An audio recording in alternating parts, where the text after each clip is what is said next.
Sejam todos muito bem-vindos ao nosso Refúgio de Reflexões, o podcast Doses de Espiritismo. Que a paz do Mestre Jesus nos envolva. Sou Pedro e estou na grata companhia de minha amiga Ana para mais um estudo. Olá, Pedro! Olá a todos que nos acompanham. É uma alegria imensa estar aqui.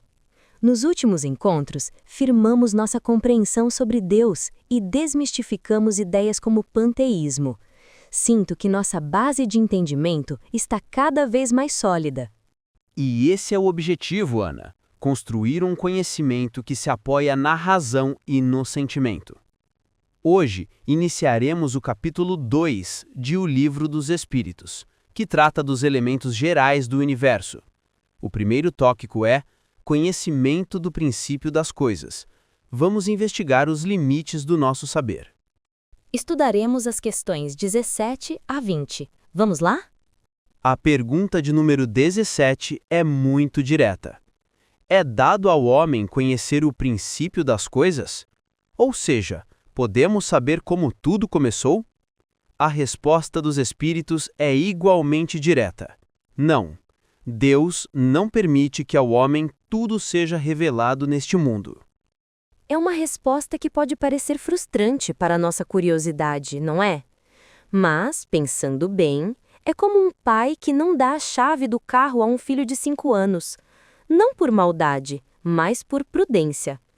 Talvez a gente não tenha maturidade para lidar com certas verdades. O conhecimento traz responsabilidade. E talvez a gente fizesse um mau uso dele. Sua analogia é exata. Não se trata de uma proibição arbitrária, mas de um ato de sabedoria e cuidado. O conhecimento deve vir no tempo certo, quando tivermos a estrutura moral para utilizá-lo para o bem. E isso nos conecta perfeitamente à pergunta 18.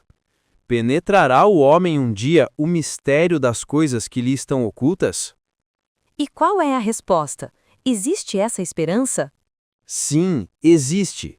Os espíritos dizem: o véu se levanta a seus olhos à medida que ele se depura, mas para compreender certas coisas são-lhe precisas faculdades que ainda não possui.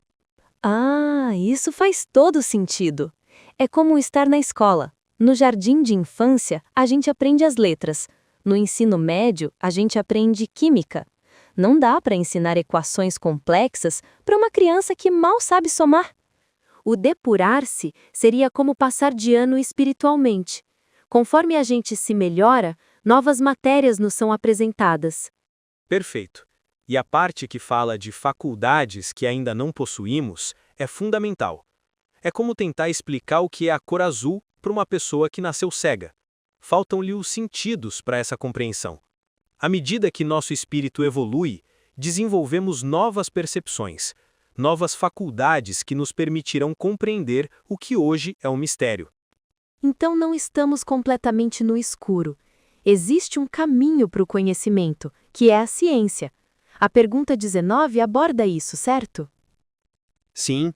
A questão 19 pergunta: não pode o homem, pelas investigações da ciência, penetrar alguns dos segredos da natureza? A resposta é: a ciência lhe foi dada para seu adiantamento em todas as coisas. Ele, porém, não pode ultrapassar os limites que Deus estabeleceu. E como a gente vê isso na prática? A ciência nos deu as vacinas, nos mostrou galáxias a bilhões de anos-luz, desvendou o DNA. É uma ferramenta maravilhosa. Mas, ao mesmo tempo, a própria ciência nos mostra como somos pequenos. O comentário do livro fala que a gente amontoa sistemas sobre sistemas e depois descobre que estava errado. Lembrei de quando a ciência dizia que a Terra era o centro do universo. Era uma verdade na época. Exatamente. E o livro aponta que essa sucessão de erros tomados por verdades serve como uma lição para o nosso orgulho. A ciência é uma bênção, um instrumento divino para o nosso progresso intelectual e material. Mas ela avança passo a passo, dentro dos limites permitidos. Ela é uma lâmpada que ilumina uma parte da estrada, não um sol que revela toda a paisagem de uma só vez. Certo. Então temos o conhecimento que nos é velado por enquanto. E temos o conhecimento que a ciência nos permite descobrir. Existe uma terceira via? Uma forma de saber que não seja pela ciência material? Sim. E essa é talvez a contribuição mais profunda que a doutrina espírita nos oferece. É o tema da pergunta de número 20.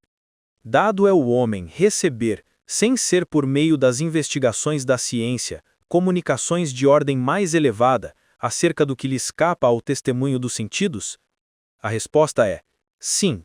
Se o julgar útil, Deus pode revelar o que a ciência não pode ensinar. E que tipo de revelação seria essa? Como isso acontece? Essas são as comunicações espirituais.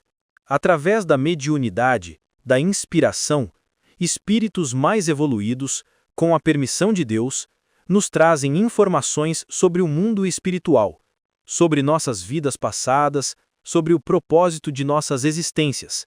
São conhecimentos que a ciência, com os seus instrumentos materiais, não pode alcançar, porque tratam de uma realidade que escapa aos nossos 5 sentidos. Não é para satisfazer a curiosidade, mas, como a resposta diz, acontece quando Deus julgar útil para o nosso adiantamento moral.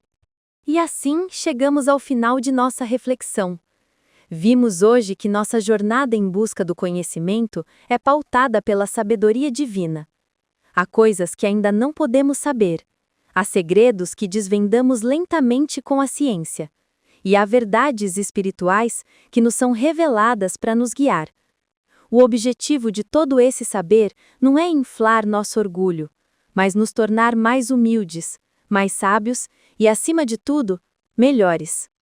Fica a reflexão para todos nós. Como temos usado as ferramentas do conhecimento em nossa vida para nos sentirmos superiores ou para nos tornarmos mais humanos? Conta pra gente nos comentários o que você pensa sobre a relação entre ciência e espiritualidade. Vamos adorar ler. E se esta conversa lhe trouxe alguma luz, não se esqueça de curtir e compartilhar. Ajude a nossa dose de espiritismo a alcançar outros corações sedentos de esperança e conhecimento. Muita paz a todos e até o nosso próximo encontro.